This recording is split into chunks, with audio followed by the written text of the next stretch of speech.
Bonjour à tous, bienvenue sur Bidlong et Culture, dans le cadre de la série 101 livres pour se former une âme. Aujourd'hui, je propose une analyse de l'essai sur l'origine et les fondements de l'inégalité parmi les hommes de Jean-Jacques Rousseau. Il s'agit d'un livre couvrant le champ de la philosophie politique, qui est composé de deux parties.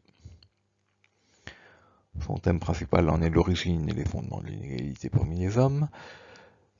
Les thèmes annexes sont l'état de nature, l'humanité, l'idéologie, l'oligarchie, la guerre perpétuelle.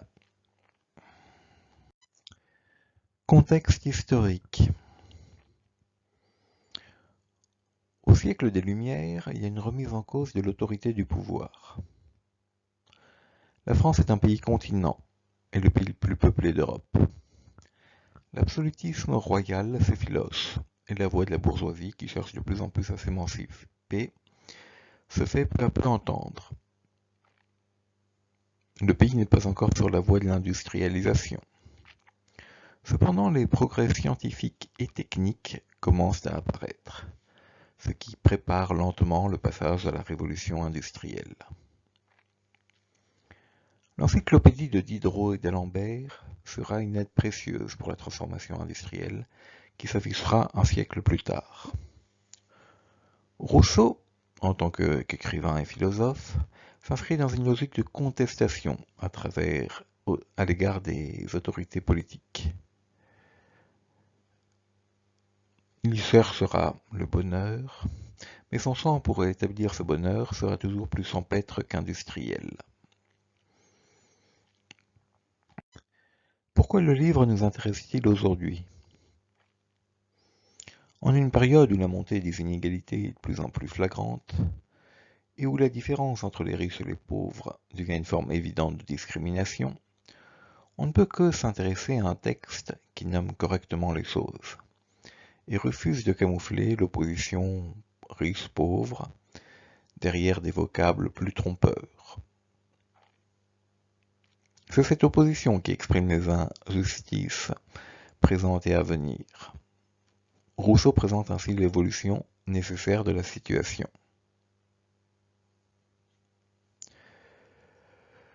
Si nous suivons le progrès de l'inégalité dans ces différentes révolutions, nous trouverons que l'établissement de la loi et du droit de propriété fut son premier terme. L'institution de la magistrature le second, que le troisième et dernier fut le changement du pouvoir légitime en pouvoir arbitraire. En sorte que l'état de riches et de pauvres fut autorisé par la première époque, celui de puissants et de faibles par la seconde, et par la troisième celui de maîtres et d'esclaves, qui est le dernier degré de l'inégalité. Et le terme auquel aboutissent enfin tous les autres, jusqu'à ce que de nouvelles révolutions dissolvent tout à fait le gouvernement ou le rapprochent de l'institution légitime. Le philosophe décrit ainsi de façon nécessaire l'enchaînement qui conduit de la première idéologie, celle de l'acceptation passive et naïve dans le droit de propriété, à celle d'un établissement politique de l'injustice. Tout se passe comme si les inégalités économiques menaient obligatoirement aux inégalités politiques. Le point principal tient surtout dans le fait qu'il est impossible de former un contrat social dans ces conditions historiques. La sortie de l'état de nature se faisant au travers d'une sorte de camouflage des intérêts, l'état historique est nécessairement un état injuste et non justifié en raison. C'est un acte de langage qui crée la société civile. Mais cet acte de langage est mensonger. Rousseau dit ainsi: le premier qui, ayant clos un terrain, effaiblit de dire « ceci est à moi » et trouva des gens assez simples pour le croire, fut le vrai fondateur de la société civile. Que de crimes, de guerres, de meurtres, que de misère et d'horreur n'eût point épargné au genre humain, celui qui, arrachant les pieux ou comblant les fossés, eût créé à ses semblables. Gardez-vous d'écouter cet imposteur.